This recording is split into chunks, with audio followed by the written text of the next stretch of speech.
आप सभी को श्री गोधन यूट्यूब चैनल में स्वागत है। और मित्रों, आज का विषय है हनुमान जी की यथार्थ भक्ति गौ माता है और हनुमान जी की प्रतिमा का मूल तत्व दर्शन। इस विषय को जानने के लिए इस वीडियो को अंत तक देखें। अब बिना किसी देरी के इस विषय की ओर बढ़ते हैं। हनुमान जी के चरणों में खड़ाब एवं लाल लंगोटी ब्रह्मचार्य धर्म पालन के प्रतीक है। हाथ में गदा साहस और पुरुषार्थ के प्रतीक है।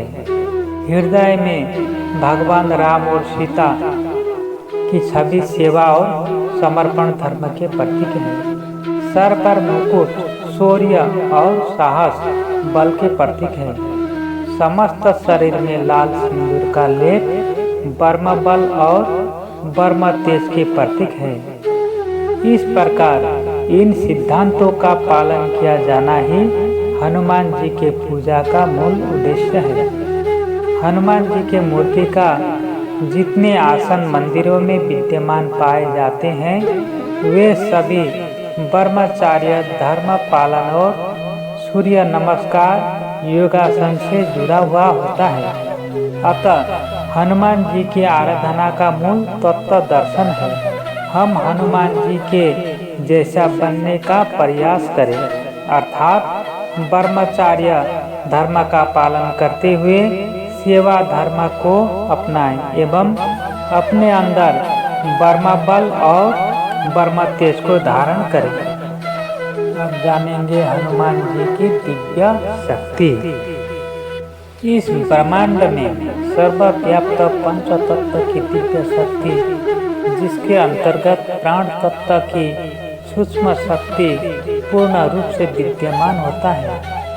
जिस पंच तत्व की दिव्य शक्ति के अंतर्गत आकाश तत्व और वायु तत्व को माता अंजनी ने विशेष रूप से भाव प्रक्रिया के द्वारा अपने गर्भ में धारण करके हनुमान जी को जन्म दिया था। यह उनके द्वारा धर्मशास्त्र निर्माण के क्रम में एक बहुत बड़ा प्रयोग यानी खोज का विषय था, जिसको उन्होंने अपने द्वारा सफलतापूर्वक पूर्ण किया।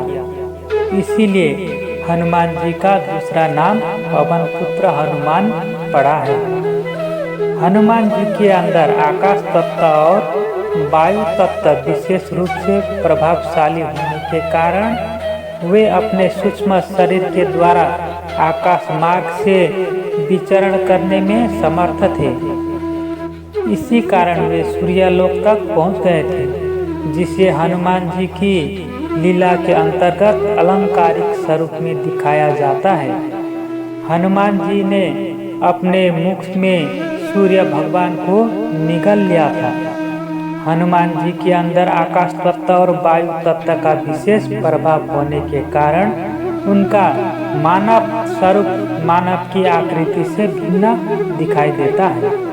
इस प्रकार आज का विज्ञान चंद्र ग्रह और मंगल ग्रह तक पहुंचने में सफलता प्राप्त कर चुका है, लेकिन इस ब्रह्मांड में स्थित अग्नि का गोल पिंड सूर्य ग्रह तक पहुंचने में सफल नहीं हो सका है, क्योंकि पंचतत्व के समन्वय से जन्म लेने वाला यह मानव शरीर अपने स्थूल शरीर के द्वारा सूर्य लोक तक नहीं पहुंच सकता है।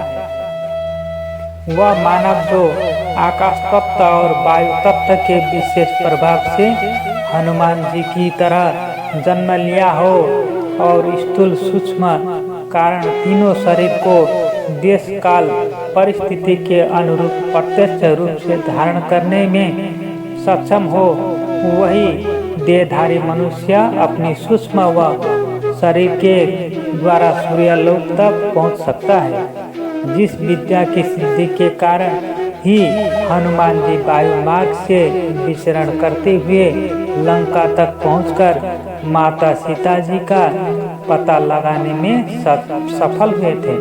अन्यथा लंका का ऐसा भूमंडलीय परिवेश तैयार किया गया था जिसके अंतर्गत कोई भी व्यक्ति रावण की इच्छा के बिना लंका में प्रवेश नहीं कर सकता था। इसीलिए हनुमान जी का एक नाम संकट मोचन भी पड़ा है। संकट मोचन का अर्थ है जिस कार्य को कोई नहीं कर सकता है उस कार्य को हनुमान जी ने किया है। गौ माता के पूंछ में हनुमान जी का वास है, इसीलिए गाय के पूंछ से सभी संकटों का निवारण किया जाता है।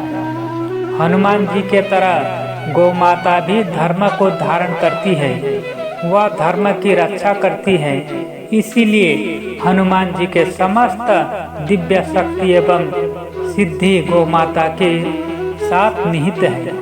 अतः गौरक्षा व गौ सेवा से हनुमान जी की तरह स्थूल सूक्ष्म और कारण तीनों शरीर की शक्ति ज्ञानमय कोष के द्वारा जागृत हो जाती है।